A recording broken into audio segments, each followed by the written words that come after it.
Fala galera, tudo bom?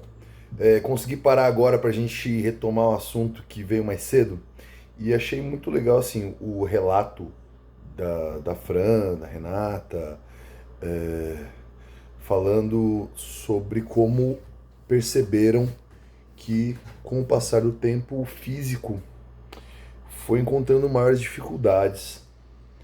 Tá? Então chegou uma determinada idade e começou a notar que já não perdia peso tão facilmente, que começou a ganhar peso de uma maneira que não conseguia controlar tão facilmente. É muito comum a gente perceber essas coisas assim quando a gente é jovem. As meninas, mais do que os meninos que são mais ligadas com isso, elas faziam uma dieta meio maluca, em uma semana perdia 5, 6, 7 quilos. Aí voltava para fazer o que tinha que fazer lá e tal, passava mais uma temporada, ganhava os 7 quilos tudo de novo, e aí depois inventavam uma outra dieta doida. Antigamente tinha as dietas das revistas, né? Hoje a dieta da internet, do momento, e perdia muito peso durante pouco tempo, e foram percebendo que com o passar dos anos vai deixando de conseguir os mesmos resultados. E um outro entendimento é, cheguei numa determinada idade, sei lá, 30, 35, 32, e fui percebendo que já não conseguia perder peso tão facilmente. E muito se associava isso ao coitado do metabolismo, que não tem nada a ver com a história, que ele tá lá igualzinho, do começo ao fim, tá? Ele é o mesmo cara dos 20 aos 60, então ele não era herói aos 20 e não é vilão aos 50. E aí aqui a gente tem dois fenômenos, tá? Eu vou falar primeiro do fenômeno dos 30 e poucos. A gente nota que vai chegando no 30 e alguma coisa e o físico, a gente repara que o físico ficou pior.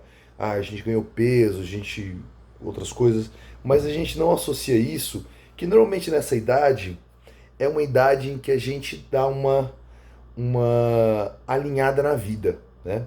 Então normalmente chega ali perto de 30 e alguma coisa e a vida fica um pouco mais tranquila. A gente começa a ter um pouco mais de conforto, a gente já não está tão no perrengue, tão quebrado, tão desesperado. A gente já começa a escolher alimentos com melhor qualidade, a gente começa a ter mais liberdade para fazer refeições fora. Tem famílias que adotam o dia da pizza, o dia da feijoada, o dia da lasanha, o dia do que quer que seja.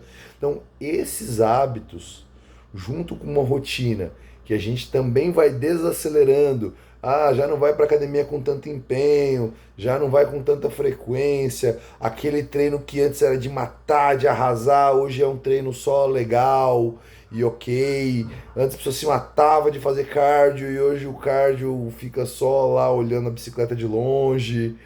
E essas associações é que são realmente relevantes, tá? Então, o teu metabolismo não aconteceu nada, o que aconteceu foi a gente ficou com uma vida um pouco mais confortável de um lado e se tornou um pouco mais preguiçoso do outro, né? A gente vai se aproveitando dos confortos que a vida e que aquele momento trouxeram e também deixando de ser tão esforçado, tão empenhado em outras coisas que faziam um gasto calórico maior, tá? Então, esse é o fenômeno dos 30 e poucos. E o outro fenômeno que é muito legal é esse fenômeno das dietas, que a gente emagrecia muito rápido no começo e agora nem tanto. Porque tem que pensar o seguinte, o teu corpo, ele é uma máquina programada para sobreviver. Se não fosse o envelhecimento, ele queria viver eternamente. Tá? Quando a gente faz essas dietas malucas, a dieta da sopa, a dieta da USP, a dieta da lua, a dieta do caranguejo, a dieta do sei lá o que, essas são dietas que você tem um corte calórico muito grande, num período de tempo muito curto e de uma forma muito abrupta. Então o teu corpo não entende isso como estratégia alimentar, porque de verdade isso não é estratégia alimentar. Tá? Isso é uma agressão. E na primeira vez, quando a gente é jovem, o corpo não. A gente não fez isso muitas vezes ainda, o corpo toma aquela porrada, perde muito peso, 90% desse peso é massa muscular e água. Então, você pode ver que a menina fala assim, eu perdi o peso. Aí você vê a foto dela e ela tá magra, com pouca massa muscular. Mas ela não tá com uma barriga de gominho. Não tá. ela tinha uma pancinha, a pancinha está um pouco menor porque tem menos volume, perdeu água ali, mas ela está lá. Inclusive aquela gordurinha continua igualzinha, bonitinha, no mesmo lugar, tá? É só o volume total que diminuiu.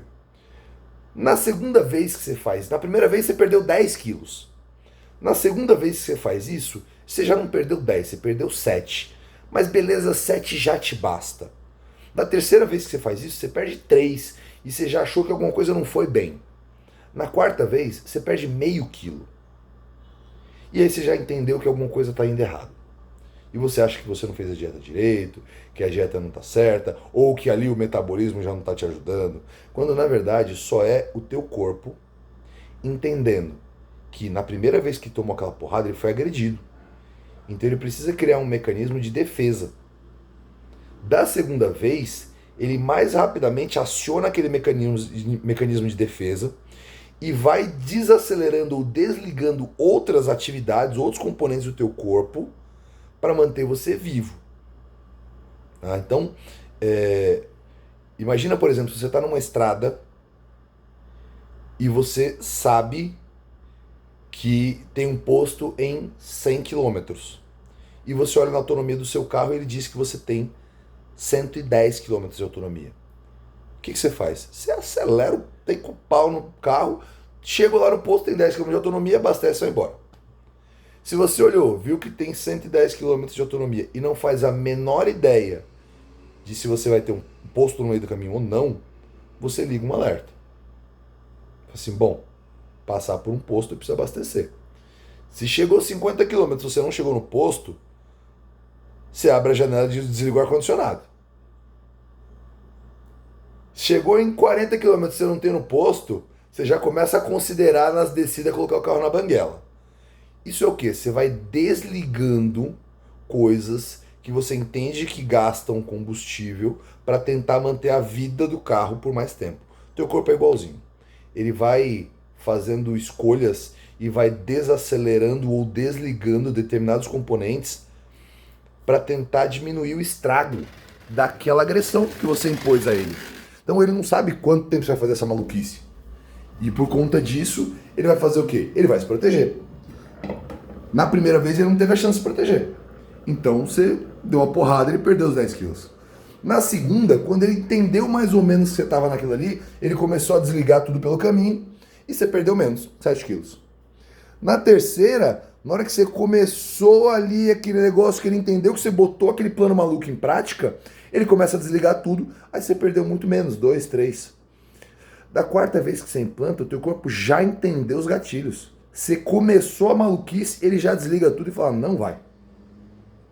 E aí você faz lá um esforço desgraçado, passa uma fome da porra, mas você também não está fazendo uma dieta direita, você está fazendo só uma maluquice qualquer, e o final é perdeu nada, perdeu gramas. E aí você fica revoltado, culpando o coitado do metabolismo, dizendo que foi a idade. Quando a verdade é só a estratégia que você adotou é muito ruim. O teu corpo é especialista em rotina e ele quer sobreviver. Se ele entender que você tem alimento de boa qualidade, com a frequência certa, ele abre mão tranquilamente da reserva de gordura. Tá? Então, cortar os alimentos é colocar o teu corpo em alerta. O que você precisa entender é comer de forma organizada e correta. O emagrecimento acontece pelo déficit calórico, então tem que ter uma diferença para menos. Mas essa diferença não pode ser assustadora. Ah, eu cortei 3.000 calorias no dia. O teu corpo vai ligar algum alerta lá, tá? Porque não é para isso. 3.000 calorias vai colocar ele em risco. Agora, 500, 600, 800 calorias, até 1.000 calorias funciona dependendo do tamanho do teu peso corporal. Uma pessoa de 120 quilos tem uma capacidade de perda aceitável muito maior do que uma pessoa de 50. Tá? Então, entendendo como é que o corpo funciona, é mais fácil de entender as bobagens que a gente faz. Ah, vou cortar o jantar, mas eu como chocolate no almoço. Não faz sentido isso. Tá? Ah, eu vou cortar o jantar e treinar em jejum. Você vai conseguir passar mal. Vai ter força nenhuma, teu treino vai ser bem bosta. E você vai torcer se vai ficar feliz se chegar em casa e não passar mal, não estiver desmaiado. Então, o extremismo não faz com que o teu corpo funcione melhor. A rotina faz com que o teu corpo funcione melhor. O teu corpo precisa do exercício físico para ser eficiente. Você consegue emagrecer sem exercício. É só você ter um déficit calórico consistente que permita que ele perca peso. Mas você não consegue se manter magro se você não se exercita. Você vai bater e voltar, bater e voltar, bater e voltar todas as vezes. Porque você não pode viver em déficit calórico. Em algum momento você precisa voltar a comer. E aí você vai voltar a comer e vai voltar a engordar. Porque você não tem nada que aumente o gasto calórico. Beleza? Galera, se ficou alguma dúvida, manda aí, dá um grito, eu explico de novo ou eu entro em algum outro assunto que seja mais específico. Abraço para vocês, até mais.